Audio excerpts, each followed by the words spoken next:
My name is Alisa. I was a successful woman, strong, smart, and trusted. I was the manager of a large bank in Malabo, the capital of Equatorial Guinea. I worked hard to get where I was. I was proud of my job, my team respected me, and I had a beautiful home. I was married to a good man, James, a businessman who often traveled abroad for work. But one decision, one moment of weakness changed everything. Let me tell you how my life fell apart because of a man named Baltasar in Gonga. How I met him. It started on a Monday morning. The bank was busy, as usual. I had just finished a long meeting when I received a message that a man from the National Financial Investigation Agency wanted to speak with me. His name was Baltasar Ngonga. I had heard of him before. He was famous in our country, powerful, respected, feared by some. He investigated big crimes like money laundering and fraud. People said he was smart and always one step ahead. When I walked into the meeting room and saw him, I felt something strange. He was tall, well-dressed, with sharp eyes. He smiled politely, but there was something in his voice, calm but commanding. He told me he was doing a routine check on international transfers. He asked questions, and I answered honestly. But as we spoke, I felt his eyes on me. Not just as a bank manager but as a woman. After that first meeting, I thought it was over. But 2 days later, I received a message on my private phone. It was him. Hello Alisa. Thank you for your help. I would like to invite you for coffee one day. Nothing formal, just conversation. At first, I ignored it. I was married. I had a reputation. But curiosity got to me. A few days later, I replied, only coffee. That's all.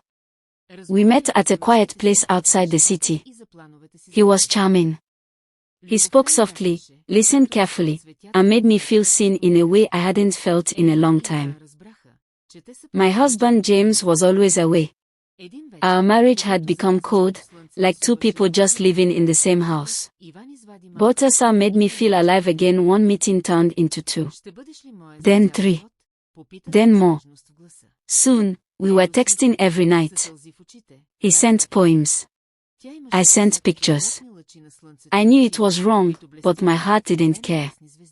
Then, one night, it happened.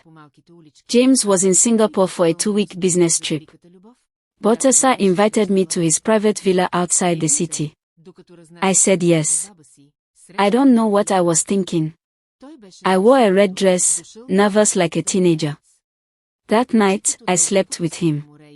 It wasn't just the act, it was the feeling. The excitement, the danger, the passion. We made love like we were the only 2 people on earth. He held me all night, whispered promises into my ear, but I didn't know the truth. He was recording everything. A few weeks passed. I started feeling guilty. I wanted to stop. James came back. I avoided Baltasar's messages, tried to pretend like nothing happened, but Baltasar didn't want to be ignored. He sent me a message that made my blood run cold. I have everything, Alisa. Videos, voice, pictures. If you stop answering me, I will share it all. I felt sick. I begged him not to. He laughed. You thought I loved you. I needed access. You gave me everything I wanted and now I own you. He had tricked me. Used me. The powerful man I trusted had destroyed me. Soon, things got worse. One morning, the police came to the bank. I was arrested for helping move illegal money. It was all a setup. Baltasar had used me to move funds under false names. He made it look like I was part of a criminal group. My emails, my approvals, all used as evidence. I lost my job.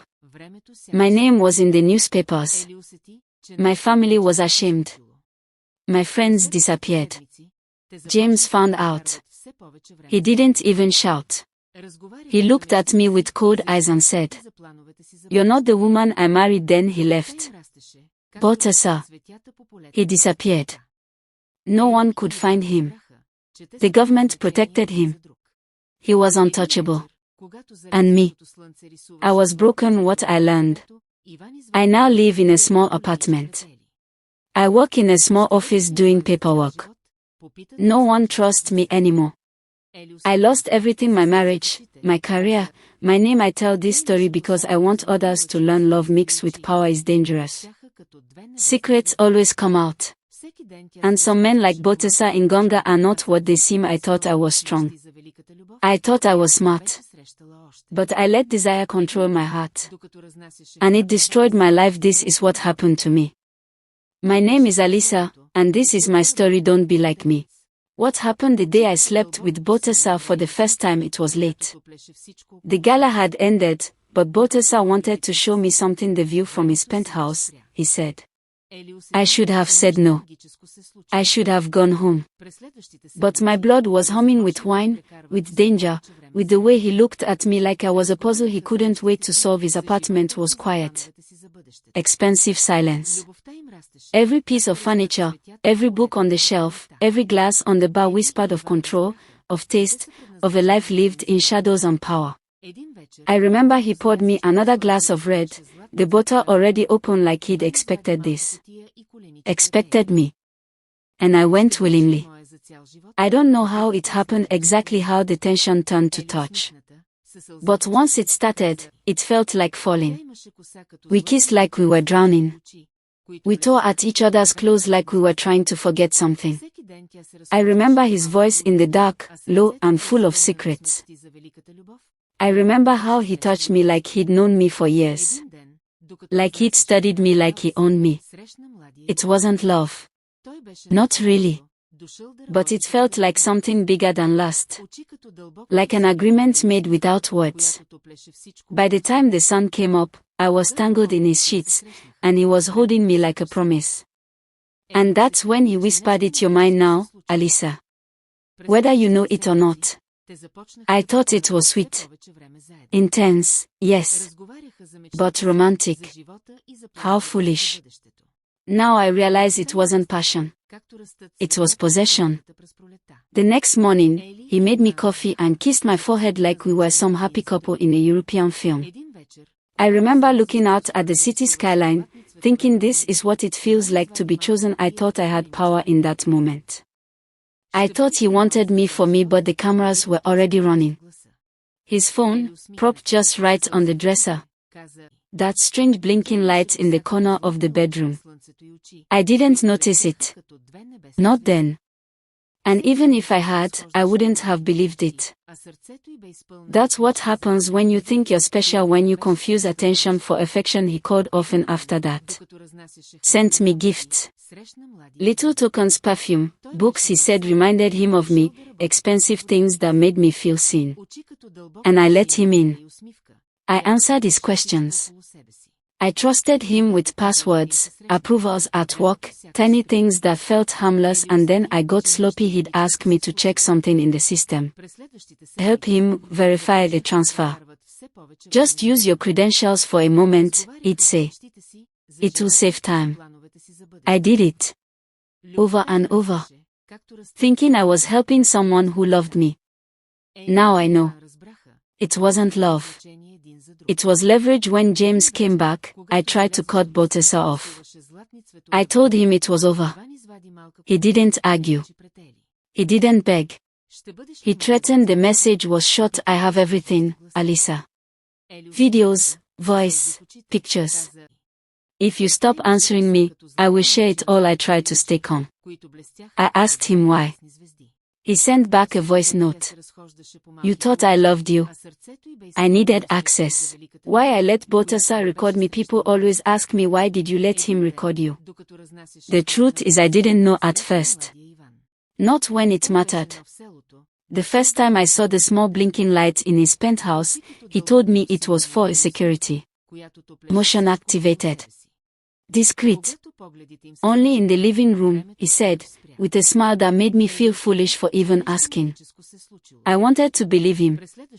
I needed asterisks to believe him because I was already falling for the illusion he created. Later, he asked if he could film us. Just once, he whispered in bed. So I never forget you. I should have said no. But I didn't. I was flattered. I thought it meant he loved me, that I was special. So I said yes. After that, the cameras became routine. Sometimes he asked. Sometimes he didn't. There were hidden lenses in picture frames, bookshelves, clocks. I told myself it was romantic, that I was in control. But he was documenting everything: my voice, my body, my passwords, my trust. He told me he saved the videos in a private cloud. But the truth? He had a hidden apartment with a private server. A digital vault filled with categorized footage, not just of me, but dozens of women. Some looked terrified. Some looked like they believed him too. He used my videos to blackmail me. Threatened to send them to my husband, to my job. And when I tried to pull away, he reminded me, "I own you now, Alisa. Those videos destroyed my life." I was arrested, framed for helping him move illegal money. My face was in the news. My career ended. My marriage died. And Baltasar, he vanished untouchable, protected by the same power that seduced me in the first place. I let it happen because I wanted to be seen. Because I confused control for love. But predators like Baltasar know exactly how to find people like me, lonely, tired, eager to feel alive again. This is my story. Don't think you're too smart to be used. Don't mistake obsession for affection, and never let someone convince you that being loved means giving away your dignity. My name is, and I'm telling you this so it doesn't happen to you. People always ask, why did you let him record you? The truth is, I didn't know at first. Not when it mattered. The first time I saw the blinking red light in Baltasar's penthouse, I asked about it. He told me it was for security. Motion activated, he said with a soft smile. Just in the living room. The bedroom's private. I believed him. Because I wanted to. Because by then, I was already under his spell. Later, he asked me directly if he could film us. Just once, he whispered in bed, tracing his fingers down my spine. "So I never forget you." I should have said no. But instead, I nodded. I thought it meant he loved me, that I was special. I thought this was a rare, dangerous kind of romance. After that, it became normal. The cameras were always there, hidden in shelves, clocks, mirrors. Sometimes he asked. Sometimes he didn't.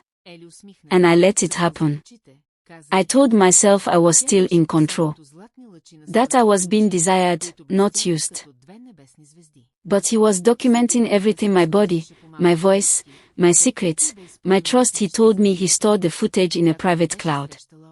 But he lied. He had a hidden apartment with a secure server, rows of digital files. Some were labeled with my name. Others with names I didn't recognize. Dozens of women. Some of them smiling. Some terrified. None of them knew they were trophies. He used my videos to blackmail me. Threatened to ruin me. And when I tried to leave, he reminded me of what he had. "I own you now," he said. And he did. I lived in fear for weeks, praying he wouldn't release them. But deep down, I knew he would. And then, one cold Thursday morning, it happened. I had just arrived at the small office where I was working my new job after losing everything at the bank. People were acting strange. Whispers. Avoided glances. I felt a shift immediately. Then my phone buzzed. A text from an unknown number. Check Twitter. "You're trending." My hands were shaking as I opened the app. There it was. A trending hashtag: bank affair scandal. Screenshots. Blurred thumbnails. Comments pouring in. Someone had leaked the videos. Dozens of them. Some were edited. Some raw. All of them real. Headlines flooded the screen. Leaked videos show ex-banker in secret affair with fugitive Baltasar in Gonga. I was everywhere. On gossip sites. On dark forums. On Telegram threads. They dissected my face, my voice, my body. I became a symbol of disgrace. A woman caught between scandal and desire. I rushed home. My chest was tight. I couldn't breathe. The apartment door was unlocked. James was standing by the window, back to me. In his hand, his phone, paused on one of the videos. My voice. My betrayal. Frozen on the screen, he turned to look at me. His face wasn't angry. It was hollow. This is what you were doing when you said you were working late, he asked. His voice was quiet. Too calm I couldn't speak. I was choking on shame. There are 38 videos, he said. Do you know how many people have seen them? My colleagues. My family. Our friends. I can't unsee it, Alisa. I dropped to my knees in front of him. James, I didn't know he would release them. He tricked me. He used me. He filmed me without permission. You were cheating. On camera. Over and over again I sobbed. Reached for his hand. He pulled away. Was any of it real? He asked. Our marriage? Or was I just your cover story? No, I whispered. I loved you. I made a terrible mistake. But it wasn't fake. He made me feel seen. He made me feel like I mattered and I didn't. He left 4 days later. No shouting. No broken furniture. Just silence. He packed a suitcase and told me he filed for separation. I can't be your collateral damage, he said. And then he walked away. The video spread faster than I could keep up. Reddit threads tore me apart. Memes, comments, hate mail. Men sent disgusting messages. Some sent offers. Others sent threats. I lost my job. Again. Reputational risk, they called it. My parents stopped answering my calls. My remaining friends vanished overnight. Everywhere I went, I felt washed. Laughed at. I stopped leaving the apartment. I stopped eating. I stopped being a person.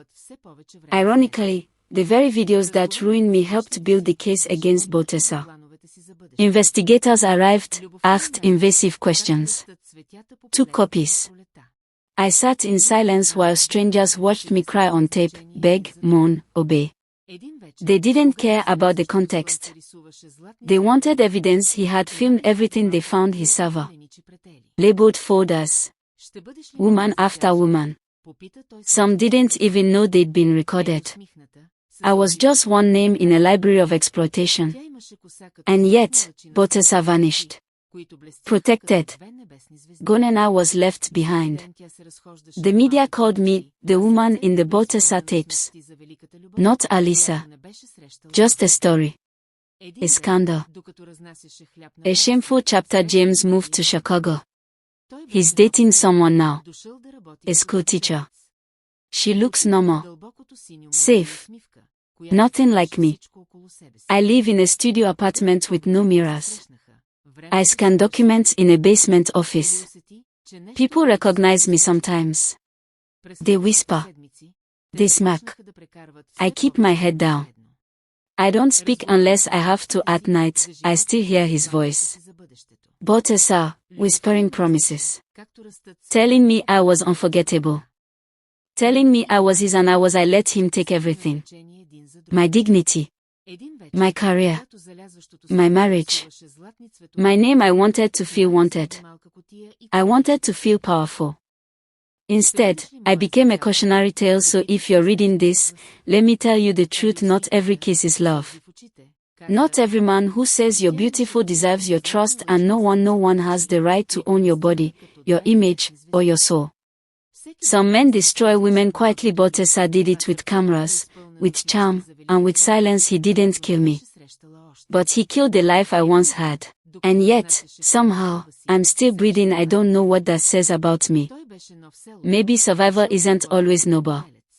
Maybe it's just what happens when your heart refuses to stop beating, even when everything else in you wants to shut down. It's been 14 months since James left, 15 since the first video leaked. I still remember the moment.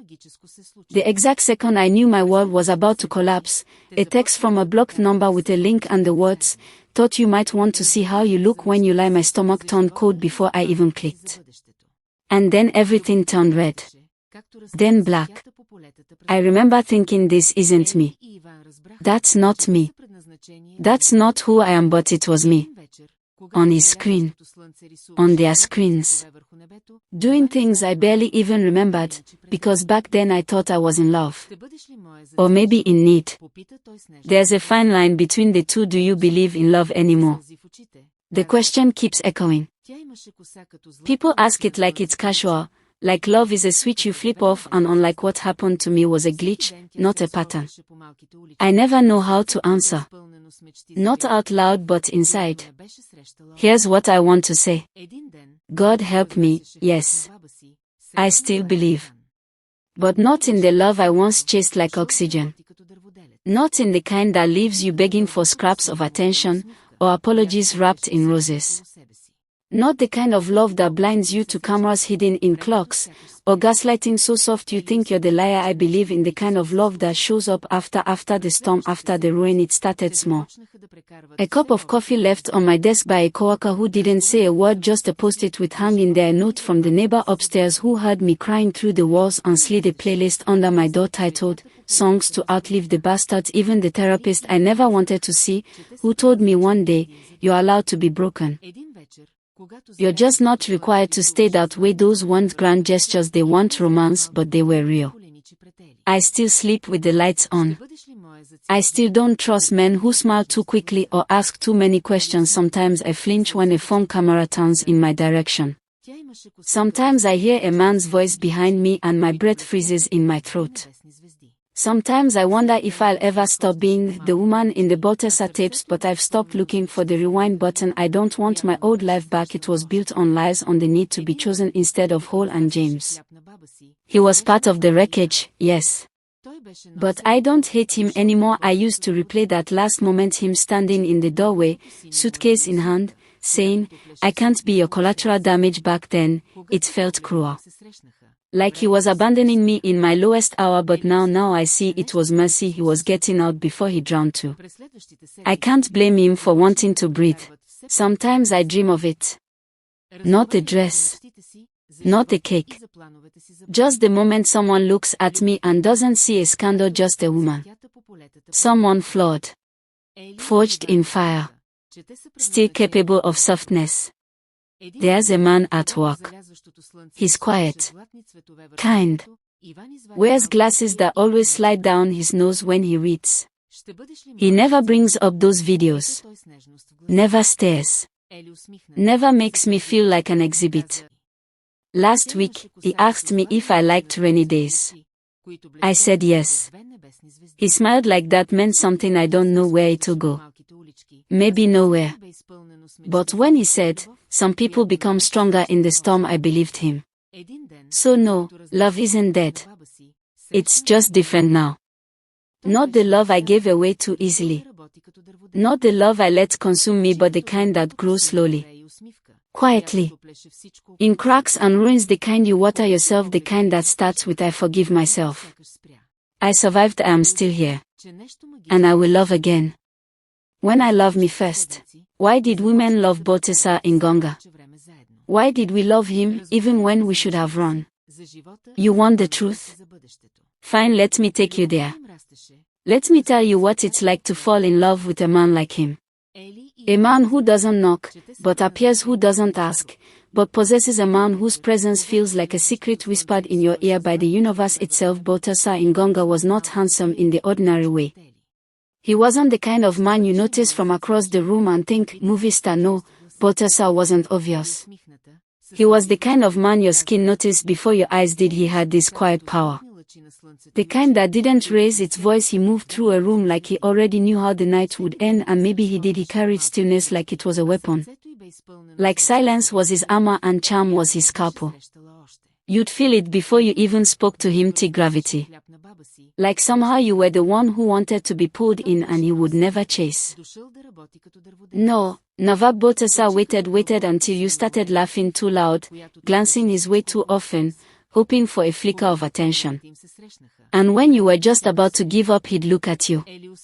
Just once, and that look. That was it. I remember the first time I met him. It was a book launch. Some overhyped self-help author I barely cared about, but I was there with a friend. He stood near the back, by the bar, wearing black, always black. He didn't drink. Just held a glass like it was theater. When I caught his eye, it was like being caught in warm rain. He didn't smile. Not at first. He just saw me. Like no one had in years, and when he finally came over, he didn't start with a compliment or a line. He said, "You look like someone who's pretending to enjoy herself." I laughed. That was his first victory. Baltasar didn't flirt like other men he studied. He learned your language, the way your lips curled when you lied, the twitch in your brow when you were uncomfortable, the words you didn't say because they felt too soft in your mouth. He would make you feel like you were being unwrapped. Not undressed, unwrapped. Like a gift, and God, how we ached to be open like that. He didn't love bomb. No. Baltasar didn't need to. His affection came in riddles, in half smiles, in a hand gently placed on your lower back when he leaned in to whisper something in your ear that only made sense 2 days later. Every interaction with him felt like a scene from a novel only you were reading. Women gave him everything. Not because he asked, because he made us want to. To confess, to undress, to perform, to please. We didn't realize until too late that we weren't being loved, we were being archived. That every laugh, every tear, every scream, was just another file in his sick collection. But in the beginning, he made you feel like the last candle flickering in a dark cathedral. He made pain look like passion, control feel like care, and we drank it. People think women fall for bad men because we're naive. That's not true. We fall for men like Baltasar because they're genius at seeing the cracks. And they don't try to fix them. They admire them. He once told me, "I only want women who've already been broken. The whole ones are too hard to sleep inside." And I thought he was being poetic. He was being clinical. So yes, I loved him. I loved how he told me I was different, then made me prove it. How he'd disappear for days, then return and say, "I missed your voice." Just your voice. He had a way of taking your deepest insecurities and repackaging them as rare features. "You're too emotional," my ex had said. Baltasar said, "Your emotions are sacred. I could build temples from your anger." I gave him my soul like a letter I didn't want back, and the sex, let's not lie, it was transcendent. But not just because of touch. Because of how he washed. He made you believe every inch of you was art. Even the parts you used to hide. And later, when I saw those same moments played back on hidden cameras, I realized he hadn't been worshipping me. He was documenting me. Turning me into data.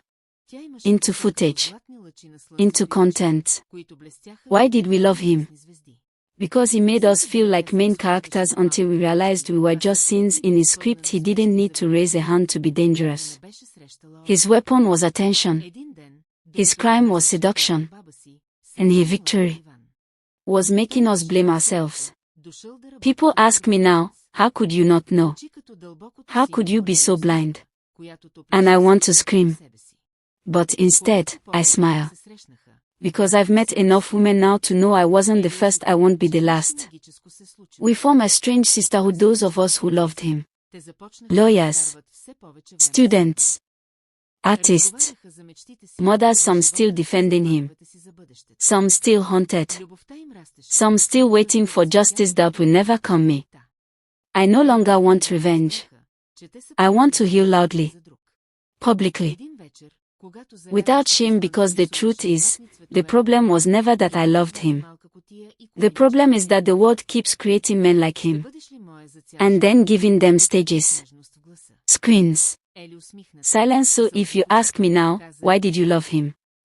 I'll say this: because I was broken, because he knew it, because he wrapped his darkness in intimacy, and I mistook that for light. But I don't live in his shadows anymore, and someday, when another woman whispers, "I think I'm falling for someone like him," I'll tell her this story.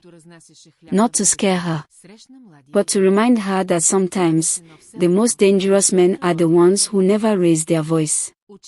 Because they don't have to. We raise it for them with our moans, with our tears, with our ruined lives. But not anymore now, we speak for ourselves. For each other, for the women still falling, and for those still trying to climb back out.